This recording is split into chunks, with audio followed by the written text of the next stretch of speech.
आपके क्षेत्र की खबरों को लेकर हाजिर मैं हूं निहारिका महेश्वरी। सबसे पहले इस बुलेटिन में बात हम करेंगे चित्रकूट की। कुछ तस्वीरें आपको दिखाएंगे, सोचने पर ये आपको मजबूर कर देगी। दरअसल यहां सोमवती अमावस्या का मेला था और इस मेले में जाने के लिए श्रद्धालुओं ने जान हथेली पर रखकर ट्रेन का सफर किया है। ट्रेनों की छत दरवाजे पर लटक कर लोग भगवान कामतानाथ, जो कि वहां पर चित्रकूट जो भगवान राम की तपोस्थली है, उसका विशेष महत्व धार्मिक है और इसी धार्मिक महत्व को समझते हुए लंबे समय से जो मान्यता चली आ रही है, भगवान कामतानाथ के दर्शन के लिए लोग पहुंचे।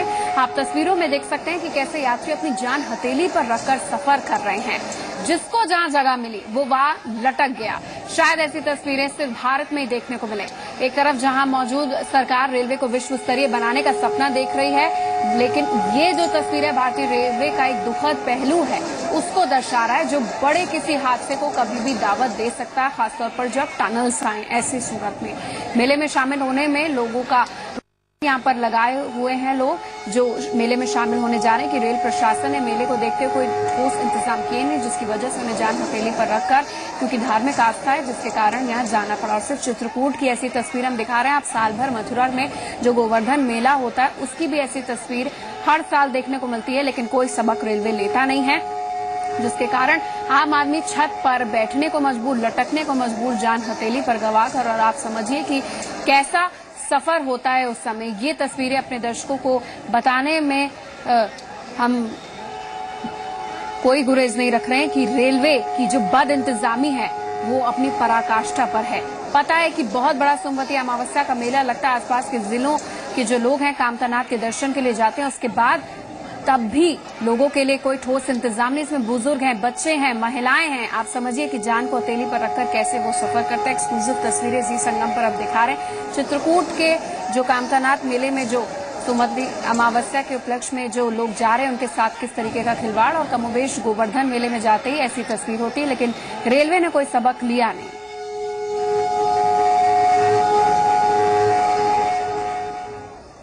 आगे बढ़ते हैं। कन्नौज के सदर कोतवाली इलाके में 2 शव मिलने से सनसनी फैल गई है। दोनों शव 2 अलग अलग जगहों से मिले हैं। पुलिस हत्या की आशंका जता रही है। फिलहाल पुलिस ने दोनों शवों को पोस्टमार्टम के लिए भेज दिया और मामले की जांच की जा रही है। नितिन मिश्रा जी मीडिया संवाददाता हमारे साथ जुड़ गए हैं। इस शवों को मिलने की गुत्थी है क्या, जो पुलिस सुलझाने का क्या दावा कर रही है कि नहीं? जी निहारिका, आपको बता दूं कि पुलिस लगातार दोनों शवों की शिनाख्त करने में जुटी हुई है। 100 कोतवाली इलाके के अलग अलग थाना क्षेत्रों में पाए गए हैं। एक नेरा गांव पता है, वहां पर एक लाश पड़ी हुई थी जो 2-3 दिन पुरानी बताई जा रही है। दूसरी लाश ये मानीमो रेलवे स्टेशन है, वहां पर पड़ी हुई थी, वो 40 वर्ष का युवक बताया जा रहा है। तो कुल मिलाकर पुलिस अभी शिनाख्त करने में जुटी हुई है। अभी तक दोनों शवों की पहचान नहीं हो पाई है। धन्यवाद जानकारी देने के लिए। और आगे बढ़ते हैं, अगली खबर का रुख करते हैं। मुजफ्फरनगर में हथियारबंद बदमाशों ने सेल्समैन से 2.5 लाख रुपए लूट लिए। लूट की सूचना मिलने के बाद बदमाशों को पकड़ने गई पुलिस की टीम को वो चकमा देकर भागने में कामयाब रहे।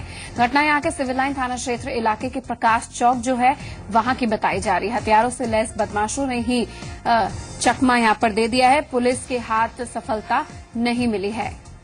पुलिस को चकमा देकर भागने का ये मामला मुजफ्फरनगर का। अगली खबर मेरठ की है। यहां के थाना नौचंदी क्षेत्र की फूलबाग कॉलोनी में एक व्यापारी से दिन दहाड़े लूट का मामला सामने आया है। नगनगीने का कारोबार करने वाले व्यापारी उरैज और उसके पिता पर नकाबपोश बाइक सवार बदमाशों ने पहले फायरिंग की और फिर उनसे 20,000 रुपए कैश और 3 लाख रुपए की नगनगीने लूट कर फरार हो गए। व्यापारी उरैज गोली लगने से घायल हो गए, जिसके इलाज के लिए उसे निजी अस्पताल में भर्ती कराया गया है। वहीं पुलिस ने मामला दर्ज कर लिया है। बदमाशों की तलाश शुरू कर दी गई है। भैया ICICI बैंक से 20,000 रुपये लेके चला था। वहां से जाके फूलबाग कॉलोनी में आकर उन्होंने मुझे पिस्टल फायर किया, दूसरा फायर किया, फिर तीसरा किया उन्होंने, और लूट के लेके बैग। कितने रुपए थे? बैग 20,000 रुपये था और स्टोन थे मेरे। यहाँ पर अभी इधर से सुलक्षण रोड से ही दो बाहर के व्यापारी थे जो अपनी मोटरसाइकिल पे जा रहे थे, इधर किसी काम से जा रहे होंगे। उनके पीछे एक पल्सर थी, उस पर 2 लड़के थे। एक ने हेलमेट पहन रखा था, एक ने मुंह में कपड़ा बांधा हुआ था। दोनों एजिड से थे, पेट निकला हुआ था उनका। तो यहाँ पर एमरॉन बैटरी वाले के सामने उन्होंने उन्हें रोका और उनकी कोई बातचीत हुई आपस में, कुछ क्या हुआ जाने पता नहीं। तो इसी बात पर एक लड़का बैग छीनने लगा। जब उसने बैग नहीं दिया तो दूसरे लड़के ने गोली मारी।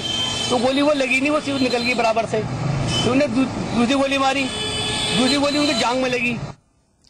आगरा में एक महिला ने छेड़छाड़ कर रहे स्थानीय नेता के गुर्गों को जमकर सबक सिखाया है। महिला नेता की गाड़ी के बोनट पर वो चढ़ गई और इस कदर हंगामा मचाया कि देखते ही देखते भीड़ इकट्ठा हो गई। लोगों ने नेता की गाड़ी काफिले पर पथराव शुरू कर दिया और काफी देर तक हंगामा जारी रहा। घटना एतमादुल्ला इलाके की है। महिला स्कूटर पर अपने बेटे को लेकर डॉक्टर के पास जा रही थी और उसके साथ उसकी छोटी बहन भी थी। शाहदरा चुंगी के पास स्थानीय नेता की गाड़ी में बैठे गार्ड ने महिला से अश्लील इशारे किए। इसे महिला ने अपने मोबाइल में उसने पीछे की गाड़ी में बैठे नेता को रोककर ये फोटो दिखा और गार्ड की शिकायत की, लेकिन महिला की शिकायत सुनना तो दूर, नेताजी ने उसका मोबाइल छीनकर तोड़ दिया। विरोध करने पर ये लोग मारपीट पर उतारू हो गए। इस हरकत के बाद से महिला का गुस्सा भड़का। नेता की गाड़ी की बोनट पर आप देखिए किस तरीके से वो चढ़ गई है। देखते ही देखते लोगों की भीड़ ने नेता उसकी गुर्गों को घेरा। लोगों के गुस्से को देखते हुए गार्ड भाग गया, जिसे लेकर गुस्साए लोगों ने गाड़ी में तोड़फोड़ कर दी। बाद में पुलिस ने मौके पर पहुंचकर सबको शांत कराया है। सरकार अब फिर जाएगी, इनकी सरकार अब नहीं आएगी। इनकी सरकार जो खुद ही बदतमीजी कर रही है, मोबाइल तोड़ दिया, ये कौन सी तमीज है? नहीं भैया, पैसे उन्होंने दिए हैं मुझे मोबाइल, वो केवल मोबाइल। सुनिए, छेड़खानी के लिए, हम बदतमीजी के लिए हम इनके कमांडर को सस्पेंस करवाओ या नहीं, काले कपड़े पहने हुए थे, ठीक है।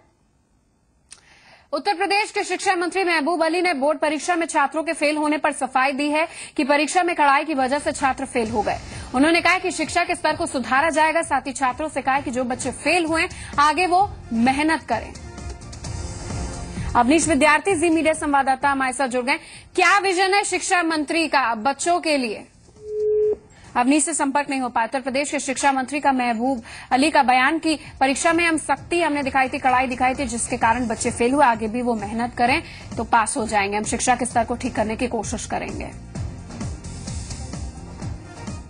आगे बढ़ते, जीआरपी लखनऊ ने ट्रेनों में लूटपाट करने वाले सासी गिरोह के 3 सदस्यों की गिरफ्तारी की है। गिरफ्तार बदमाशों में गिरोह का सरगना सुरेंद्र सासी है। इस गैंग के सदस्य ट्रेनों में यात्रियों को जहरीला पदार्थ खिलाकर लूट की वारदात को अंजाम देते थे। गिरफ्तार बदमाशों के पास से भारी मात्रा में नशीला पदार्थ के साथ ही कई गहने भी मिले हैं। इस गिरोह ने दर्जनों वारदातों को अंजाम दिया है। पुलिस को इस गिरोह की काफी लंबे वक्त से तलाश थी। पुलिस गिरफ्तार आरोपियों से पूछताछ कर रही है।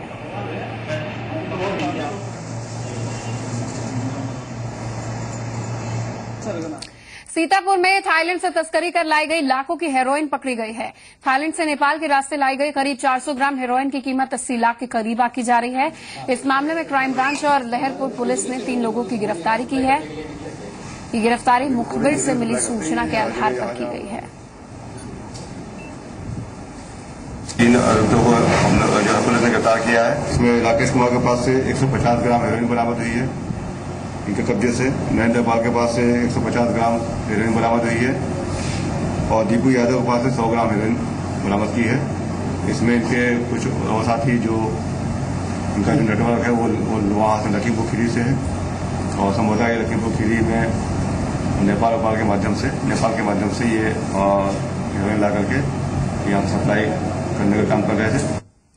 आगरा के शाहगंज इलाके में पुलिस ने आईपीएल के मैच पर सट्टा लगाते हुए 4 लोगों की गिरफ्तारी की है। पुलिस ने इनके पास से 2 लाख रुपए समेत 14 मोबाइल फोन और एक लैपटॉप बरामद किया है।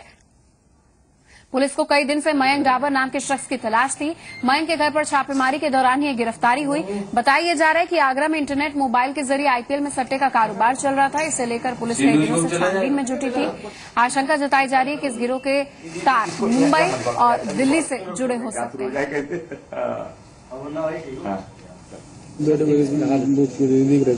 क्या देख रहे थे? अच्छा, आपके पास से लैपटॉप पैसा बरामद हुआ है कि कहाँ से आया? पैसे रखे थे पैसे। खेलते थे आप लोग? कितने दिन से खेलते थे? 3-4 महीने हो गए। कौन कौन शामिल है इसमें?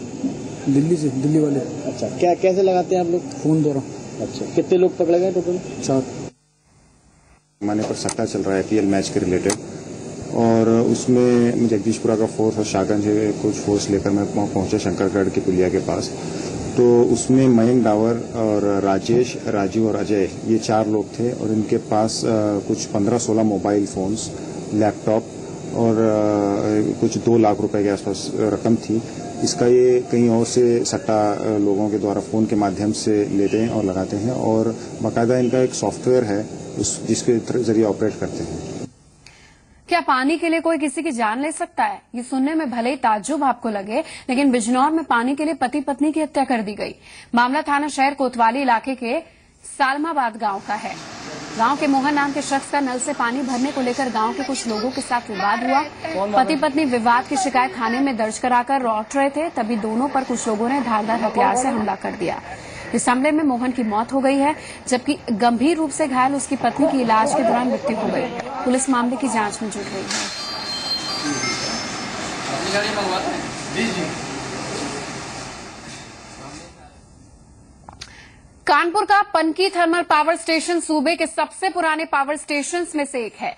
खास बात यह कि पावर स्टेशन अपनी औसत आयु सीमा से 12 साल ज्यादा चल चुका है। जानकारों के मुताबिक अगर इस पावर स्टेशन का जल्द नवीनीकरण और आधुनिकीकरण नहीं किया गया तो ये कभी भी एक बड़ा हादसे को जन्म दे सकता है। पनकी थर्मल पावर स्टेशन की स्थापना 1967 में 32 मेगावाट की 2 यूनिट के साथ हुई। 77 में यहां 220 मेगावाट बिजली उत्पादन करने वाली 2 यूनिट लगाई गई।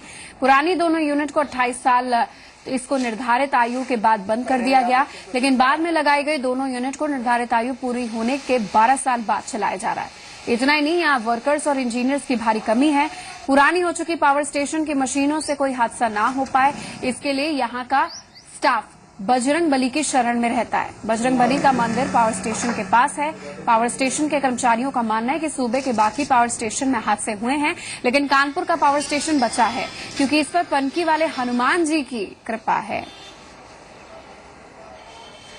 76-77 में चालू हुआ है और 37-38 साल हो चुके हैं। लगभग 1.5 लाख घंटे चलना चाहिए, 2 लाख घंटे से ज्यादा चल चुके हैं। तो समय समय पर डिफरेंट सिस्टम्स में खराबी आती है। किसी में मटेरियल रप्चर भी हो सकता है, उसके कारण कम समय या ज़्यादा समय बंद भी हो सकता है। अभी जनरेटर ट्रांसफर हो गया तो 7-8 महीने बंद रहा। तो अगर कोई बड़ा इक्विपमेंट फूक जाएगा तो उससे कोई नुकसान नहीं होगा, लेकिन नुकसान ये होगा कि वो यूनिट बंद हो जाएगी। एक बार इन सब की चीज़ों की मरम्मत आइडेंटिफाई करा ली जाए तो फिर विश्वसनीय उत्पादन हो सकता है। कि हमारे प्रदेश में विद्युत की कमी है। विद्युत की कमी होने के कारण आपको पुराने प्लांट चलाए जाने पड़ रहे हैं। अगर हमारे पास नए प्लांट लगाने की स्थिति बन गई होती, पावर क्राइसिस नहीं होता, तो हम बिल्कुल नहीं चलाते, बंद हो जाता। सबसे बड़ी यहाँ जो कमी है मैन पावर की। हमारे यहाँ 152 पद स्वीकृत हैं जूनियर इंजीनियर के। वर्तमान समय में 84 लोग कार्यरत हैं और टेक्नीशियन के लगभग 322 पद स्वीकृत हैं और इस समय कुल 60-65 लोग। और ये प्लांट जो है ऑटो नहीं है, पूरी तरीके से मैनुअल है। इसलिए यहाँ सबसे बड़ी जो हमारी हर महीने पिछले महीने में 30 ट्रिपिंग हुई, उसका 30 ट्रिपिंग में 20 ट्रिपिंग ऐसी हैं जो मैन पावर की वजह से हुई, क्योंकि एक ऑपरेटर जो एक प्लेस देखता था वो 5 प्लेस देखता है। एसपी अध्यक्ष मुलायम सिंह यादव के संसदीय क्षेत्र आजमगढ़ के बस स्टैंड का निर्माण कार्य शुरू हो गया है। पुराने बस स्टेशन को गिराकर नए बस स्टेशन को हाईटेक तरीके से बनाया जा रहा है। करीब 14 करोड़ की लागत से 2266 स्क्वायर मीटर में इस बस स्टेशन को बनाया जा रहा है। बस स्टेशन में अलग अलग 24 प्लेटफॉर्म बनाए जा रहे हैं। इसके साथ ही एसी वेटिंग हॉल, टिकट घर, फूड प्लाजा बनाया जाएगा। दूसरी मंजिल पर शॉपिंग मॉल, बैंक, एटीएम आदि की सुविधाएं मिलेंगी। बस स्टेशन का निर्माण कार्य शुरू होने से अधिकारी लगातार निगरानी कर रहे हैं। वहीं पुराने बस स्टेशन को ढहाए जाने के चलते प्रशासन ने फिलहाल शहर से सटे करतालपुर बाईपास से वैकल्पिक बस स्टेशन संचालित करने का फैसला किया है। आजमगढ़ जनपद में आधुनिक तरीके से रोडवेज अभी नए सिरे से बनने वाली है। उसमें शासन द्वारा लगभग 13 करोड़ बजट भी सैंक्शन कर लिया गया है। राजकीय निर्माण निगम इसमें कार्यदायी संस्था है। आर्किटेक्ट द्वारा इसमें पूरा डिटेल्ड डिजाइन नक्शा सब कुछ दे दिया गया। अति शीघ्र इसमें काम शुरू होने वाली है। क्योंकि बड़ा प्रोजेक्ट है, उसमें कोशिश ये है कि इंटीग्रेटेड तरीके से डेवलपमेंट हो, सुंदर तरीके से शीघ्र ही करने का प्रयास किया जाएगा। अपने संसदीय क्षेत्र अमेठी के दौरे पर पहुंचे राहुल ने रद्द किए गए फूड पार्क का निरीक्षण किया है। इस दौरान उन्होंने वहां मौजूद लोगों से बात की है। फूड पार्क बंद होने को लेकर केंद्र की मोदी सरकार पर हमला किया है। राहुल गांधी ने कहा है कि केंद्र सरकार ने फूड पार्क उनसे नहीं बल्कि किसानों से छीना है।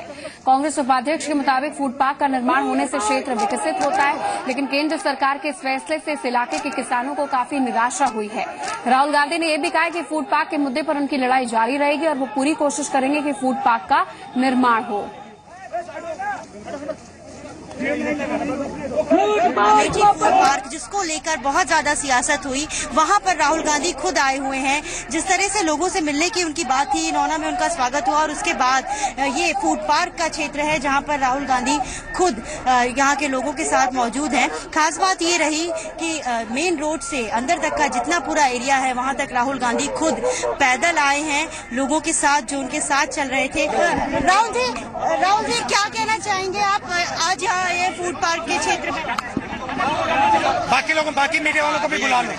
जिस तरह से मीडिया के और लोगों का इंतजार कर रहे हैं राहुल गांधी, हमारे सवालों से थोड़ा बचते दिख रहे हैं, लेकिन इतना जरूर है कि खुले तौर पर वो मीडिया से बात करने की कोशिश कर रहे हैं, अपनी बात रखना चाहते हैं। और फूड पार्क चूंकि ये एक ऐसा मसला है जिससे वो खुद बहुत ज्यादा जुड़े हुए हैं, इसलिए इसको उठाने की कोशिश राहुल गांधी कर रहे हैं। मीडिया के लोगों से इतनी ज्यादा भीड़ की वजह से जद्दोजहद भी होती दिख रही है। देखिए भैया उससे बात कराओ, माइक बंद कराओ।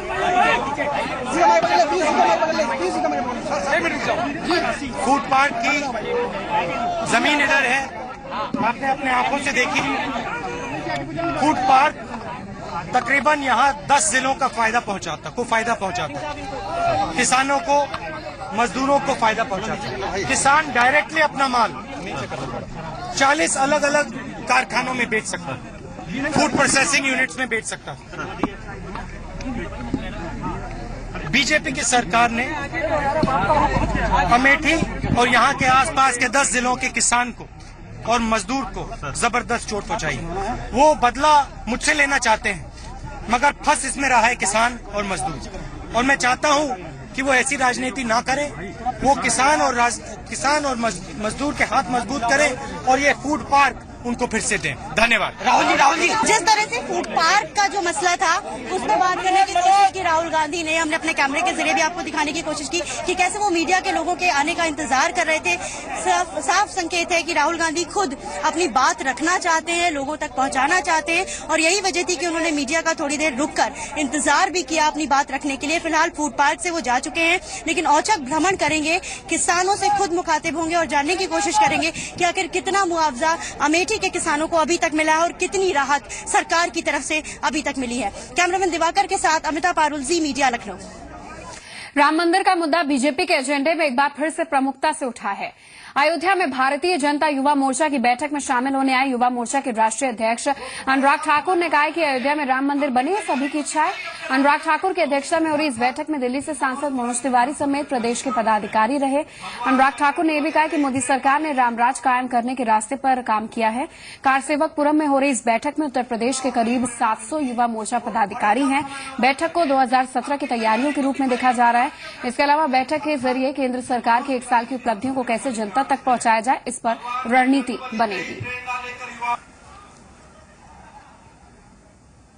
भारतीय जनता पार्टी का एक एक कार्यकर्ता और इस देश का हर व्यक्ति ये चाहता है कि राम जन्मभूमि से जुड़े हुए लोगों की मन की जो इच्छा है आखिर वो पूरी होनी चाहिए। और मेरा केवल इतना कहना है, आज ये मामला कोर्ट में विचाराधीन है, सब जुडिस है, इसके लिए कोई भी टिप्पणी करना उचित नहीं होगा। ये आप सब जानते हैं, देश के करोड़ों लोग चाहते हैं कि राम जन्मभूमि में राम मंदिर का निर्माण हो। यूपी बोर्ड के बाद आज आईसीएसई बोर्ड और आईएससी के नतीजों में भी लड़कियों ने बाजी मारी है। कानपुर में नतीजे आने के बाद लड़कियों ने काफी खुशी दिखाई गई है। लड़कियों ने रिजल्ट आउट होने के बाद जश्न मनाया है।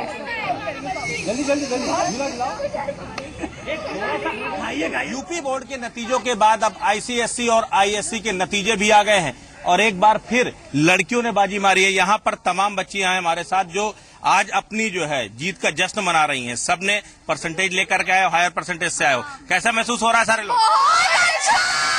अच्छा।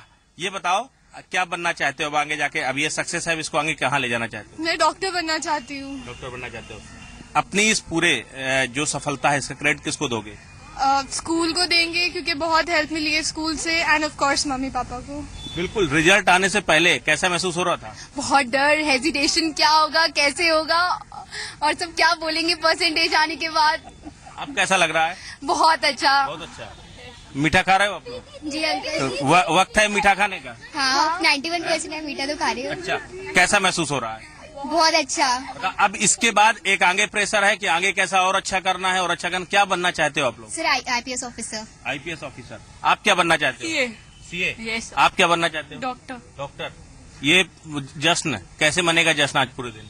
आज सेलिब्रेट करके सब फ्रेंड्स को पार्टी देनी है। 94% अब बिग परसेंट। लगता है प्रेशर कुछ कम हुआ है? हाँ अब थोड़ा रिलीफ है, रिलीफ मिला है। बिल्कुल। तो ये वो सारे बच्चे हैं जो आज जिनके रिजल्ट आए हैं सामने और रिजल्ट आने के बाद ये बेहद खुश हैं और शायद इससे ज्यादा खुश इनके प्रिंसिपल भी हैं। सर आपसे बात करेंगे। एक चीज ये बताइए, आज सारे बच्चे जो है जश्न मना रहे हैं, आपके लिए भी ये जश्न का टाइम है जो है, कैसा महसूस हो रहा है? आपके बच्चों ने अच्छा परसेंटेज दिया है? क्या बच्चा बहुत अच्छा परफॉर्मेंस किया है, हम खुश हैं और हम सोच रहे हैं लाइफ में लोग बहुत कुछ कर पाएंगे। बिल्कुल। तो वो चाहे स्कूल के प्रिंसिपल हो, टीचर हो या फिर वो बच्चे जिन्होंने दिन रात मेहनत करके आज उस सफलता की सीढ़ी तक पहुंच पाए हैं और वो मुकाम हासिल किया है। अब यूं तो चुनौतियां इनके आगे बहुत हैं, लेकिन आज वो सारी चुनौतियों को भूलकर सिर्फ जश्न के मूड में हैं, क्योंकि उन्होंने जो साल भर की मेहनत की थी उसके नतीजे आज आए हैं और खास करके जो बच्चियां हैं उन्होंने मेहनत करके सफलता के इस मुकाम को हासिल किया है। कानपुर से कैमरामैन पीयूष के साथ ब्रजेश श्रीवास्तव, जी मीडिया।